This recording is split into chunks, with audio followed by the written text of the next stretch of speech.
guys, welcome back to another video. So here I'll be showing you guys a walkthrough on how to solve and tackle any single first order inhomogeneous difference equations. And there's two things you need. One of them being the table, so you actually need something known as a Z transform table. It looks a bit like this, where you got particular functions or how they should look like and a Z transform outputs. Okay, and another thing you need to know is something known as the Shift Theorem. Now, the one I got here, because it's a first order, I've only got the first order version. There's also a second order formula and probably a third order too. Now, let's have a look at how I did it step by step, and then we're going to run through everything quickly, yeah? So, first things first. So, use Z transform methods to solve the following equation. Okay, so we've got a first order and we've got a constant on the other side, hence making it inhomogeneous, where the initial condition A0 is 1.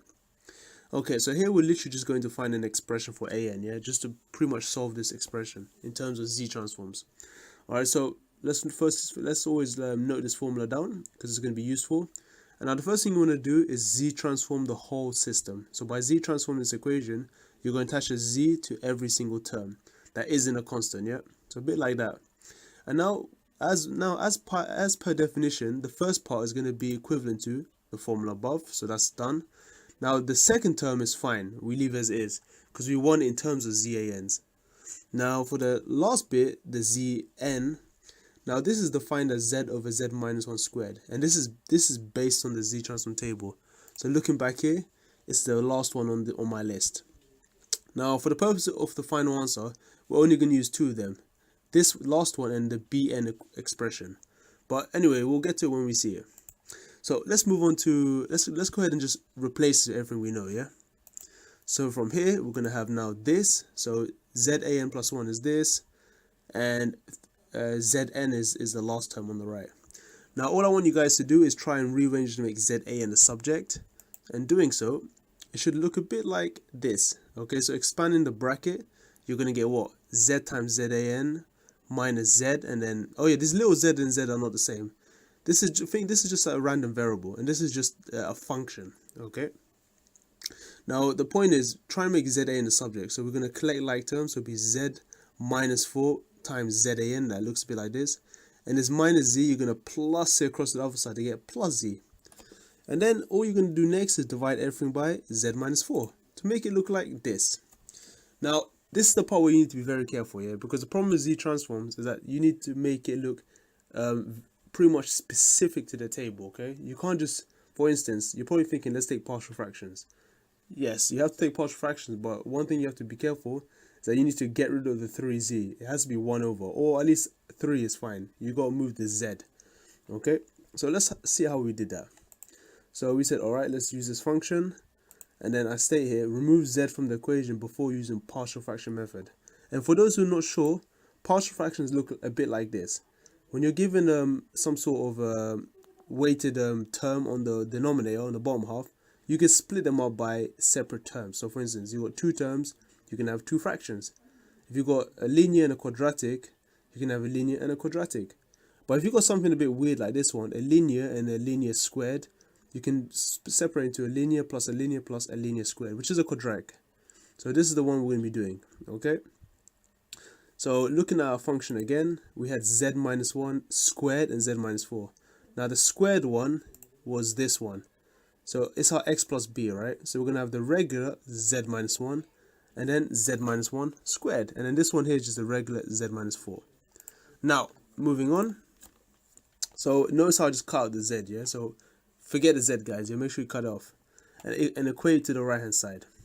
So at this point, the way partial fractions work, you need to firstly clear the fraction, yeah? So let's go ahead and clear this by multiplying everything by z minus 1 squared and z minus 4. And doing so, it'll look a bit like this.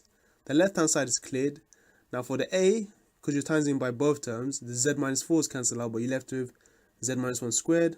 For the b term, only one part of the z minus 1 is cancelled, and you got one more, and a z minus 4. And for c, z minus squares cancels out and you're left with z minus 4. That's it, yeah? So this is how the system always goes. Now all you want to do here is literally find the values of a, b, and c. To do so, and the fastest way to do it is to literally substitute the values that make z0. For instance, you've got 1 here, so you should plug in z equals 1. and then plug in z equals 1, you get something like this. So 1 minus 1 squared is 0. 1's cancel out, so you get 0, and you're left with one term. So in this case, you've got two 0 terms. Solving this one, you're going to get, c equals minus 1. All right, nice and easy. I mean, I'm doing this under assumption you guys know how to do partial fractions. Okay, if you're not sure, then let me know as well, and I'll try and help you guys. And then another term, since we use z equals 1, notice how we got a 4 there. That's another critical value. So I'll plug in z equals 4, do the same process, substitute into the equation, simplify it, and you'll realize you'll be left with just an a term. And rearrange that one, you get a equals a third. Now for the third term, it's always tricky. Now because there's only two critical values, you just have to pick any third value. For me, the best value to choose is 0. Why? Because 0 makes it easy to solve and eliminates anything if it can. Now when you plug in 0, you're going to get what? 0 minus 1, all squared is 1. 0, so you'll be left with minus 1 times minus 4 is plus 4. And be left with minus 4. And now the way to solve b here, you already have the values for c and a. So substitute them into the equation and then make it equal to 3, the whole system like you have, and then rearrange and solve for b. And you should get minus 1 over 3. And that's it, guys. That's literally the partial fraction bit done. Now let's go ahead and replace a, b, and c what we got here. And doing so, it looks a bit like that. So remember, the z is gone. Now let's go ahead and put the z back in, yeah? So it look a bit like this. So putting z back in, of course, multiply everybody by z because it's fair. And now, thankfully, we can actually solve this. So let's recall the original equation, yeah? The original equation looked a bit like this. So now this first equation, we can go ahead and, replace what we know, those 3 fractions. And we're going to put this 4th fraction in the second one, yeah? And doing so, it will look like, like this. All right? So what's this now? So ZAN is finally given like this. Now notice how I took 1/3 in front of most of these terms. I took the constant in front. Because if you recall from the Z transform table, the forms looked a bit like this. Now let me just show you guys the Z transform table, yeah? We had Z over Z minus a constant. Now in our case, we have Z over Z minus 4 and Z over Z minus 1. So essentially we can find the original sequence. And that's what we're going to do. We also have this nice one at the bottom. And all of these lot equal n. So that's really simple. So now all you want to do is literally remove the z's. So go back to the sequence. And removing the z's, well, we just found out that this is now 4 to the n. This is 1 to the n.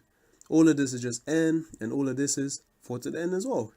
And we're done, guys. That's literally it. And then, of course, tidying this up, collect like terms, yeah? And when you collect like terms, you're going to get, you're going to get this. So because 1/3 of 4 n's plus a whole of 4 n's gives you 4/3 of them. Because this is 1/3 plus 1 loss. And that's it, guys. We're literally done. Oh yeah, and 1 to the power n is 1. 1 to the power anything is always 1. So it's just basically 1/3 times 1, which is a third. Anyway, guys, I hope this video helped. Let me know if it was good. If you enjoyed this video, give me a like, subscribe, share with your friends. And by the way, I sound like this because I'm feeling really sick today. I got some kind of tonsillitis, my throat hurts. Yeah, no, not really my best day. But anyway, hopefully this goes well, and I shall see you guys next time. Ciao.